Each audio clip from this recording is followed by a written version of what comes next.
Hola, muy buenas tardes. Mi nombre es Marta Cecilia Carrasco. Hoy les hablaré sobre el acto ilícito, el cual el acto ilícito es el no hacer, el omitir algo, el no sé, ir contrario a la ley o alguna obligación que te imponen. Eso vendría siendo el acto ilícito, o sea, algo que no está permitido por la ley o algo que quebrante alguna norma o alguna obligación contrapuesta, ¿ok? Entonces, pues como sabemos y como podemos entender en base a este pequeño concepto que se dio del mismo, podemos entender que el acto ilícito es como que ¿cómo se diría? Se me fue la palabra, es la que hace que surjan las sanciones. ¿Por qué? Porque cuando tú llegas a hacer algo, incluso pues, supongamos que llegas a desobedecer a tu mamá, solo es un ejemplo así de la vida cotidiana, ¿no? Entonces, supongamos que tú llegas a desobedecer a tu mamá te da un regaño, se podría venir siendo la sanción. O sea, obviamente nos imponen una sanción, obviamente porque generamos algo. Obviamente todo acto trae una consecuencia, entonces tendríamos como que una consecuencia de nuestro acto ilícito, ¿ok?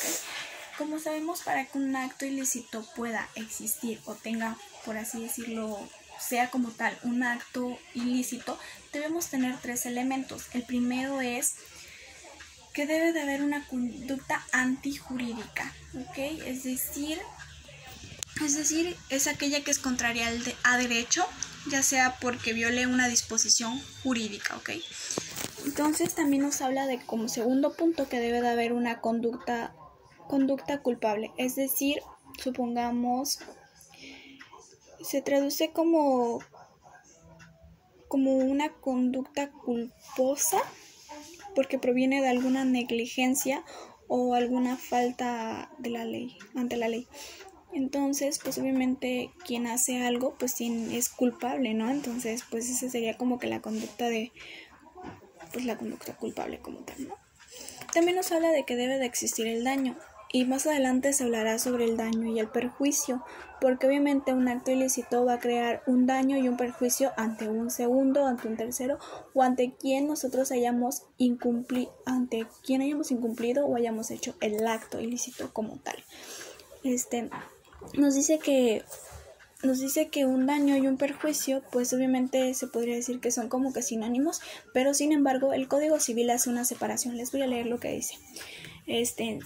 Dice que el Código señala que se considera perjuicio la privación de cualquier ganancia ilícita que debiera haberse obtenido con el cumplimiento de la obligación.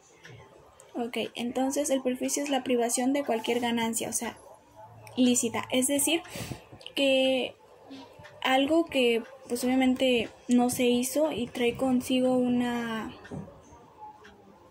privación de cualquier obtención que se iba a tener con ese acto que en su momento era lícito. Nos habla que también pues nos dice que por daño se entiende la pérdida o menoscabo sufrido en el patrimonio por falta de incumplimiento de una obligación. Es decir, esta es la que el daño es más o menos ocasionado es el que se ocasiona hacia tu patrimonio, no hacia alguna ganancia que se podría tener. Se supone que esa es la diferencia. Okay. También nos habla de que obviamente esta igual genera como que la responsabilidad civil. La responsabilidad civil, como sabemos,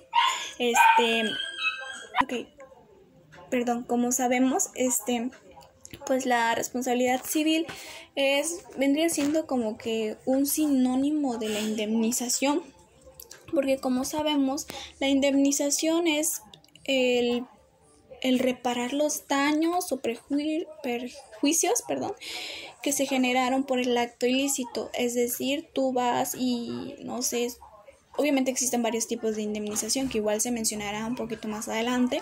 La indemnización sirve como para revertir los daños ocasionados hacia la persona con la cual se cometió el acto ilícito o no se le cumplió con cierta obligación, y obviamente la obligación igual que genera el acto ilícito sería el pago de la indemnización hacia esa persona, es decir, la reparación de los daños y perjuicios ocasionados hacia ella. Y también nos habla de que pues obviamente esta indemnización puede ser la reparación natural y la reparación por un equivalente, es decir, la natural viene siendo, aquí nos dice, dice que la natural,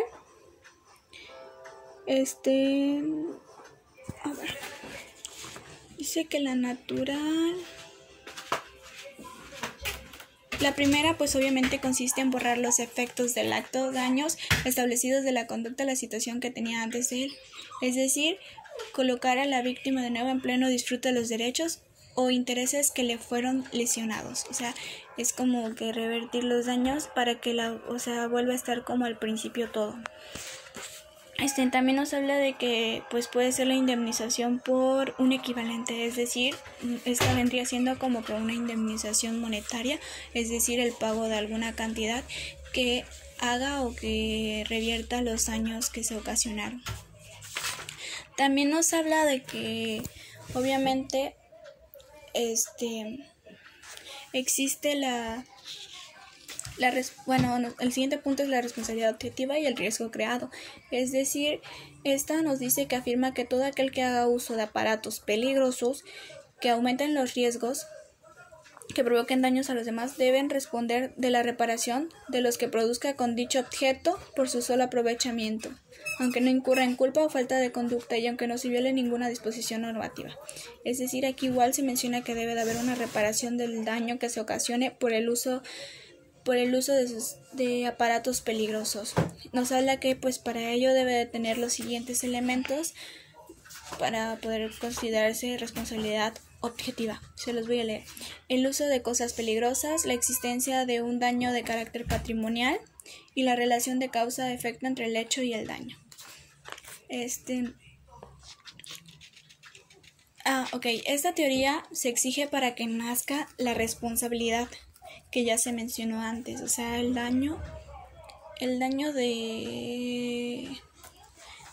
o sea, la reparación del daño o los perjuicios que se ocasionaron hacia la otra persona. Obviamente, pues para que la teoría del riesgo consiste, o sea, te da como que puntos, que es decir, que el uso de una cosa peligrosa o el ejercicio de actividades reputadas por la ley como peligrosas.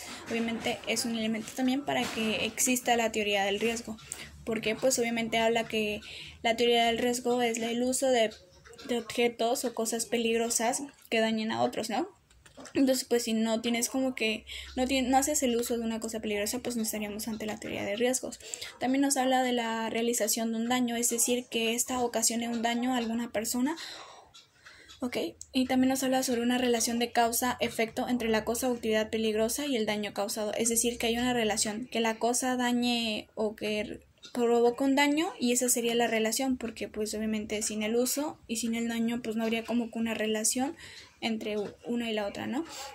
Y pues obviamente pues podemos entender que el acto ilícito es algo que no se debe hacer, que es muy contrario a la ley, se podría decir, y que pues como sabemos todo acto trae una consecuencia, y es decir, si tú haces algún ilícito pues tienes como que consecuencia la indemnización de ello para reparar y revertir los daños y perjuicios que se le ocasiona a la persona. También pues podríamos mencionar que obviamente pues la mayoría de las veces pues como dice es la fuente de las sanciones, es decir, pues sin el acto ilícito no existen las sanciones, y pues obviamente no genera como que la obligación de indemnizar a esa persona. Por ello también hay que fijarnos en nuestros actos para que no ocasionen daños y perjuicios a segundas o terceras personas, y así pues no sé, todos como que vivir bien, ¿no? Pues por mi parte sería todo, espero y hayan entendido, comprendido un poco el tema, y pues me despido y que tengan buenas noches.